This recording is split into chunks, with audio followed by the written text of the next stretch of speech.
ရှင်များမေကုံမေရှောင်းခွင့်ပြုပါရှင်များရှင်များလူတွေဟာကန်စီမန်အတိုင်းပဲတကယ်ဖြစ်ကြရလားဗျာလူရဲ့လှုပ်ဆောင်မှုတစ်ခုခုကြောင့်ကံတွေပြောင်းလဲသွားနိုင်ပါသလားဗျာပရိသတ်နေမှာစပြီးတော့သုတိစိတ်ထိဒီလိုဖြစ်ရမယ်ကံပါလာလို့သာဖြစ်နေကြရလားဗျာလုပ်ငန်းတစ်ခုမှာမိမိရဲ့ပျော်ညံ့မှုစိတ်ဓာတ်ကြဆင်းမှုကြောင့်မအောင်မမြင်ဖြစ်ရတဲ့အခါမှာဒီလိုမအောင်မမြင်ဖြစ်ရတဲ့ကံပါနေလို့သာစိတ်ဓာတ်ကြဆင်းမှုပျော်ညံ့မှုတွေကြံဖန်ပြီးဖြစ်ပေါ်လာရတာလားဗျာဒါမှမဟုတ်မိမိရဲ့ပျော်ညံ့မှုကြောင့်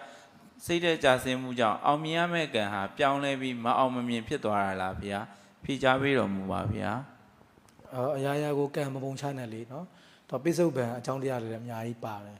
အဲ့တော့အရာရာကိုကံကြီးပဲပြောလိုက်မယ်ဆိုလို့ရှိရင်မိစ္ဆာဒိဋ္ဌိဖြစ်သွားပြန်တယ်ဗုဒ္ဓဝါဒကကမ္မဝါဒဆိုပေမဲ့ကံကိုကြီးပဲတရားရခိုင်တော့အပ်ထားတာမဟုတ်ဘူးနော်ကံကြောင့်လည်းပါတယ်လို့ပိစုတ်ပံဉာဏ်တွေဝိရိယတွေနဲ့လည်းအများကြီးဆိုင်တယ်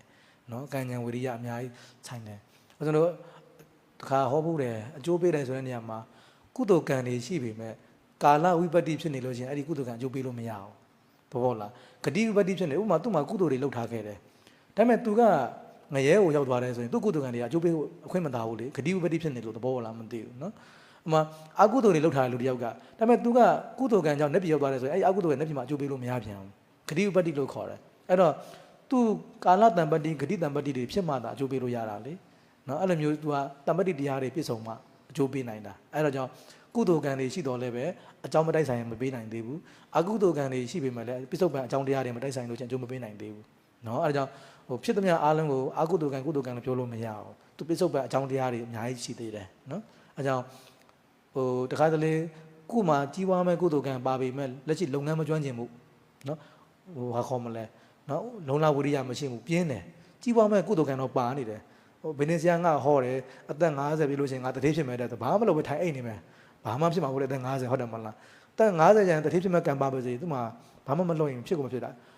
အတိတ်ကကံအကျိုးပေးဖို့တက်ကိုပိစုတ်ပံမှာကလုံလဆိုင်ဖို့လိုရတယ်လေသူစီးပွားရေးတစ်ခုကိုလုပ်ရမယ်အဲ့ခါကျမှကံတရားကသူစီးပွားအောင်မြင်အောင်လမ်းတွေဖွင့်ပေးမှလေအဲ့လိုမျိုးတွေပေါ့နောက်တစ်ခါညံလို့သေးတယ်လေစီးပွားရေးတော့လုပ်တော့လုပ်ပါရင်မကျွမ်းကျင်ဘူးလေကိုမကျွမ်းကျင်တဲ့ဟာတခုသွားလုပ်နေတယ်စဉ်းစားမှုမရှိဘူးဘယ်မှမရှိသူများလိမ့်နာခံလိုက်ရတာပတ်စံကုန်သွားရောအဲကြောင့်ကျွန်တော်က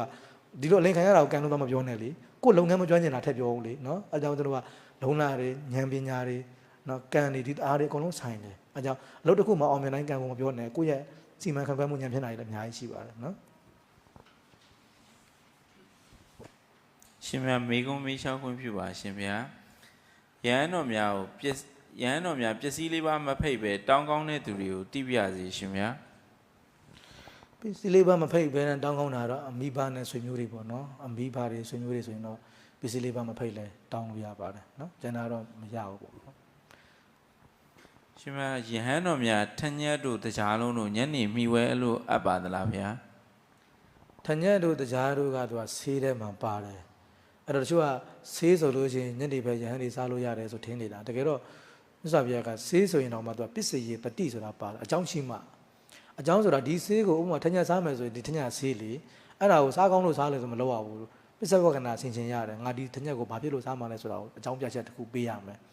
ဥပမာ